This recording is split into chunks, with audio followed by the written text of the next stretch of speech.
that emotion is storing over time, right? It's like these little pockets of emotion just kind of storing in your emotional tank. And as they store and store and store and store and store and store and store, we have to develop coping mechanisms for the pressure that's building up.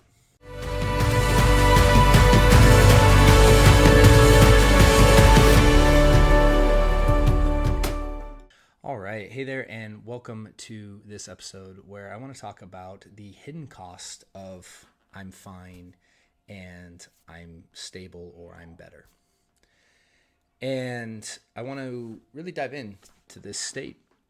And this is obviously an expansion on, what I talked about in my last episode when I talked about the 4 phases of recovery. We will link that down below, but we're talking about kind of stage 2 here, where someone is becoming more stable, more functional. And I want to talk about the hidden cost of staying in this stage. So first and foremost, I don't want to ever minimize anyone's work. It's beautiful work that you've done if you've gone from feeling like you're surviving to you're feeling more stable. It's like, again, amazing. That jump is a challenging jump. So if you're implementing the tools and you're seeing yourself progress, good for you. That's great. I mean, sincerely, I'm very happy that you are seeing that in your life. But like I talked about in the last episode, the issue is if you stabilize and you don't grow, eventually it usually leads to reverting back to some kind of survival state. Because every stage is a different skill, and to go from stage 2 at surviving or I'm fine, it prevents you from really engaging in what you need to do to get to, again, expanding and then obviously optimizing. So let's talk about the hidden cost of staying at stage 2 or I'm fine or stabilizing. Now, in order to stabilize, oftentimes people have to, again, in survival, there's so much chaos and disorganization that stabilizing requires things like, again, routine. And it requires, again, a certain practice to get you from survival to, being stable or, again, balancing out.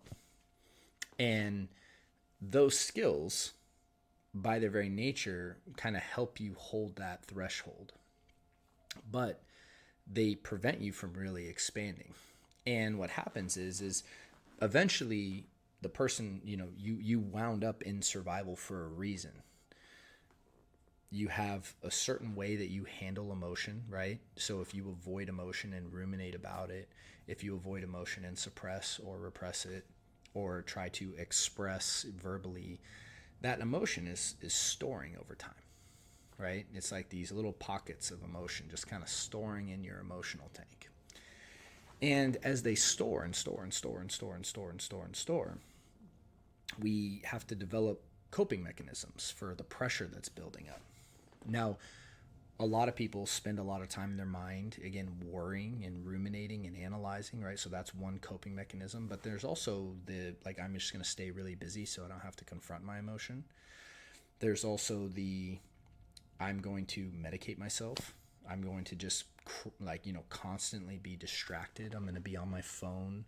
I'm going to be, listening, consuming podcasts, YouTube videos, even if it's about OCD and anxiety, sometimes that is a distraction that people engage in, is the education. Or again, spiritual bypassing, just denying its existence altogether. Oh, I already took care of that. I could be, and this is the thing, is that you just don't know what you don't know at this stage. So it's correct that you made an improvement in yourself going from stage 1 to stage 2. I really want to emphasize that. But it's a fraction of what's available to you. It's but a fraction.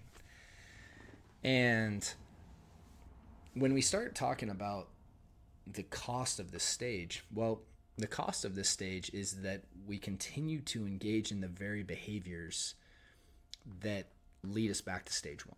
That's first and foremost. I don't meet too many people that I see go from, stage one to stage two that just hold stage two for the rest of their life. That just doesn't happen, because what got you here won't get you there. And typically speaking, as you're kind of maintaining stage two, there's some type of regression that usually takes place. And I'm not saying that to scare you. I'm just saying it to be real. It's just like, when we're talking about how do we actually get to the place where we recover and we can like hold that threshold, the stage 3 and stage 4 are just part of that journey, just like anything else. It's like someone going through a significant body transformation. If someone wants to lose a ton of weight, it's like, that's great. And if they lose a ton of weight very rapidly, that's great. Like, as long as they do it in a healthy way, that's great. But then, okay, how do you maintain that? You don't keep doing what helped you lose the weight. You have to then move into building the body that you really want and developing routines and patterns and ways of existing that allow you to expand and continue to get healthier and healthier and healthier and healthier. And it's what got you from 1 to 2 doesn't go from 3 and 4 and 5. I hope that makes sense. So the cost of stage 2 is that in the growth phase, stage 3, there's a ton of things we have to confront, and we have to go out of our way of stabilizing to actually like moving to the thresholds that really make us uncomfortable. And so it's all of the subtle things that you avoid. It's just being that overall, like, challenging and learning how to navigate that overall uneasiness when you're in the work meeting or when you're in a conversation or at a social event. It's finding and purposely seeking out and confronting all of the little places in your life where fear actually holds a grip. Now, the thing is that these will sometimes present as quote unquote normal things that everyone else is afraid of. Things like money, right? Like your relationship with money, And you may not even see money as something that you have a relationship with. This is an amazing area of growth that, I would encourage everyone to pursue. But that right there is just like, I would say, work that 98% of the world could do, is just, again, understanding lack and the belief in lack, and really moving more towards like an abundance consciousness, really understanding the abundance that exists in the world. And that requires challenging a ton of fear and beliefs and constructs that you've maintained. Health, right? What's your relationship towards health and your body and how it heals and all of that? Like, ton of fear that usually comes up there. Relationships, people leaving, right? Abandonment, right? All of these things, right? That go on. And this is what I mean, very real world stuff that still is actually a big part of fear, is latching onto and projecting onto, because this is, and then, so you look at the real world stuff that just impacts every day, your work, where you find your sense of safety and security, and what you do to try to control that, or, create the illusion of control anyway. These are all part of stage 3. Now, a big part of stage 3 too is all the deeper layers here that really allowed stage 1 to develop in the first place. So again, personas, which again come from beliefs, which again come from emotional wounds. So the layers underneath the OCD and anxiety loop, and this is something that we go into in TBC, by the way, in weeks 7, 8, 9, we talk about like personas, masks that we wear, ways that we think we need to be. So, and the reason that we think we have to be this way is because we believe it's going to get our emotional needs met, meaning we're either going to not have emotions we don't want or create emotions that we do want. So the overachiever persona, right? The victim persona, right? The martyr and sacrificing persona, the good person persona. I need to be good all the time. And everything's filtered into this idea of nice, not nice, good, bad, sin, not sin, right? These are personas that were created. Now, we don't even recognize them as personas. We think it's who we are. And so being able to look at that in your life and to start to unravel that, and it's like, okay, well, what belief does that come from? And more importantly, like, what emotional wound is that protecting me from? And these deeper layers of healing that are very available to anyone that's willing to actually turn and do the work. Because again, I have this fundamental belief in the healing principle. In fact, I talk about this in our new app that's going to be coming out. In a short period of time here, we're just kind of, right now we're going through some trial periods of just making sure everything's functioning well for everyone before we release it. But the healing principle is probably one of my base core beliefs with humanity, and what I bring to mental and emotional and physical health. The healing principle is simply that our body is moving towards healing, and that our body naturally, and I say our body collectively, our psyche, wants to heal, wants to be whole, wants to be integrated, wants to be actualized, optimized. And our resistance to that, right? Our saying, oh no, I'm fine. I'm pretty good. I'm better than where I was, so I'm just going to kind of hold this frame. It prevents a very natural course of action from taking place. And that healing principle, what you begin to understand, is things that you perceive as bad are oftentimes the very thing that's attempting to help you heal. For instance, a lot of times people see a fever as bad. And we're like, oh, he has a fever. We need to, take Tylenol, or, and I'm not against Tylenol or anything like that. But I'm saying the fever itself is not the bad thing. The fever is our body actually fighting something off in us. The fever is the cure. Or it's our body, again, going through the cure for something. Similarly, like triggering events in your life, the things that you're avoiding from, this is where stage 2 to stage 3 is really important. When you're avoiding that stage 3 work, because it might be triggering or activating, it's like triggers are actually signals of potential healing opportunities.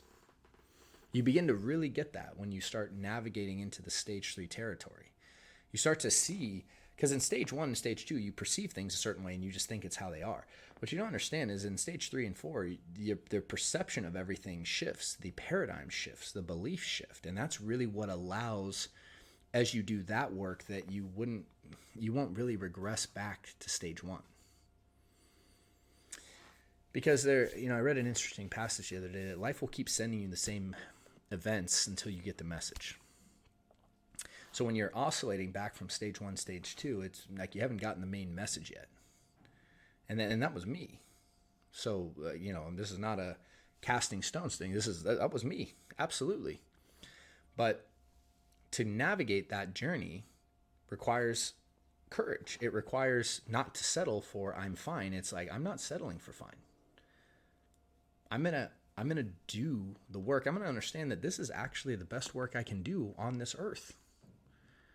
We get so caught up in our, oh, hey, what's your career and this, that, and the other. And it's not that any of that's not important, but like, how is working on yourself and your consciousness and your overall spiritual growth, how could that not be the top priority in one's life as far as like a life objective?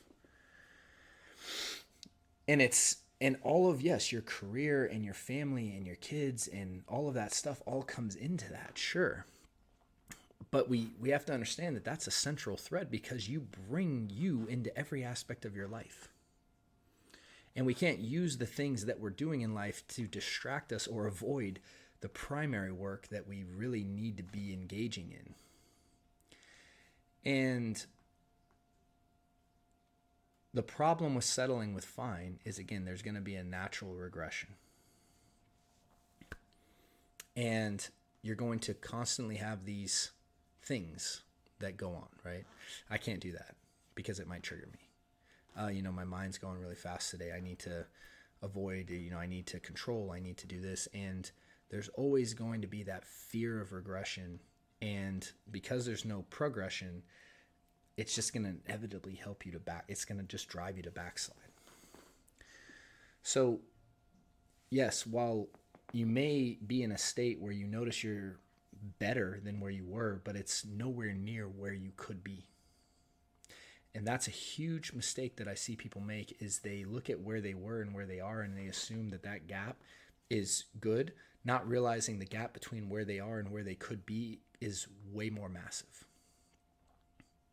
That's the gap that when you focus on that one, that's how you never backslide. That's how you never regress. Is you focus on where you are and where you could be. Focusing on where you were and settling and saying, I've done enough, prevents you from ever seeing what's possible for yourself. And then when you can't see what's possible for you, you can never achieve it. And the reason I want to have these conversations is because I think there's this narrative that like getting to stable is good enough, right? If you've improved, then that's good. You don't need to keep going. But it's like, no, like my hope for you is that absolutely this is where the real growth happens. Going from survival to stable is just the initial step. And don't settle for less than that. Don't convince yourself that that's good enough, that you're fine. Because what's available is just so far beyond that. So anyways, just wanted to talk about that today. I hope this was helpful. Again, if you're looking for help and resources, we have some links down in the notes. With that, wishing you all a great day and a great week, and I look forward to seeing you guys soon. Hey there, this is Matt Codde, and I just want to say thank you for taking the time to watch that episode. And if you found it helpful, we have some other episodes available for you as well that we've linked here. And if you're looking for additional resources, I have links down in the notes, or you can head over to restoredminds.com/start to get started with some new free resources that we have available. Thanks so much, and look forward to seeing you soon.